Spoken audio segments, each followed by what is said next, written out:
evening. The body of a 20-year-old woman kayaker has been recovered from the River Tees in Barnard Castle. It follows a wide-scale emergency response from 2 o'clock this afternoon. A number of services attended the scene, including police, Coast Guard, fire and ambulance, assisted by mountain rescuers.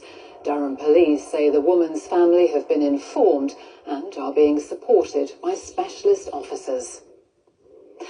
A man who was seriously injured in a violent disturbance on Teesside last week has died.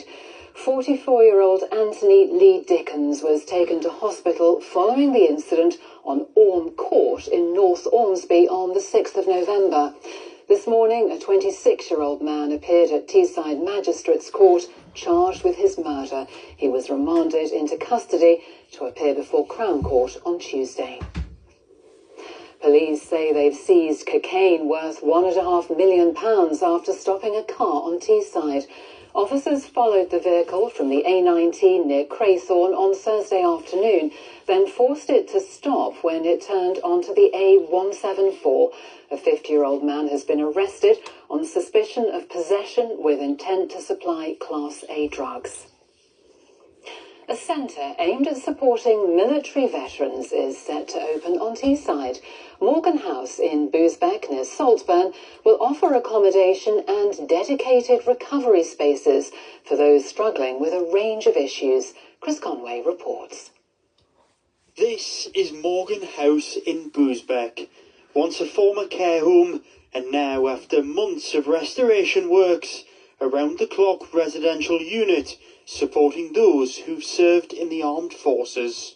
They'll just get everything that they need. They'll come through the door, they'll get a full wraparound support package, they'll be supported with their drug and alcohol, their mental health, education, retraining, and then eventually what will happen is they'll be in a very, very good position to move on, live independently and sort of thrive in their communities again. Operated by not-for-profit group Healthier Heroes, the centre offers 32 rooms, a communal kitchen and a wellbeing garden. It's named after former Royal Marine Sam Morgan, who took his own life almost a year ago. Sam's wife believes the sort of peer support offered at Morgan House would have made a big difference to him. I know he had his friends, but his local friends maybe didn't understand, and then his military friends didn't live close by, so it's really difficult to access that support. So I think peer support in Morgan House is going to be really important as well. We open the doors on Monday morning, 8 a.m, and then all the staff kick in, and we actually have 19 people waiting to move in on Monday, and I imagine we'll be full within 2 weeks.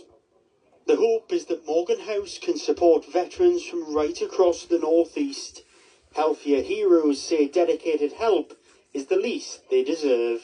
Chris Conway, ITV News. Newcastle's annual Christmas market has opened, with those involved promising a celebration of local makers and produce.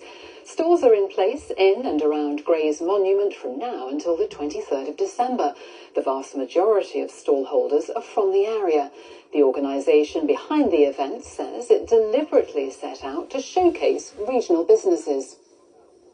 We really want to celebrate the city and the region, and we want to sort of bring those local traders and local crafters into the city and give them that platform, and it helps us create something unique. If we're doing things, from all over the country where people are just shipped up, there's not going to be any differentiation between Newcastle and any other city, and I think that's really important at this time of year. People have a lot of choice, and we want to create something really unique and really specific to here. And final preparations are underway for the women's Tyne derby tomorrow. Newcastle United and Sunderland will face each other at St James's Park. Both sides are looking forward to the occasion.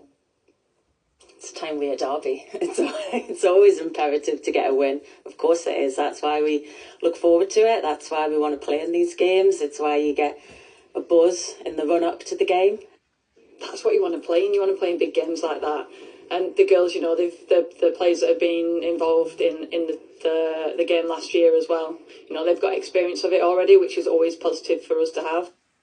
And that's it. We'll see you tomorrow around 7:30. The weather's next from us all. Good night.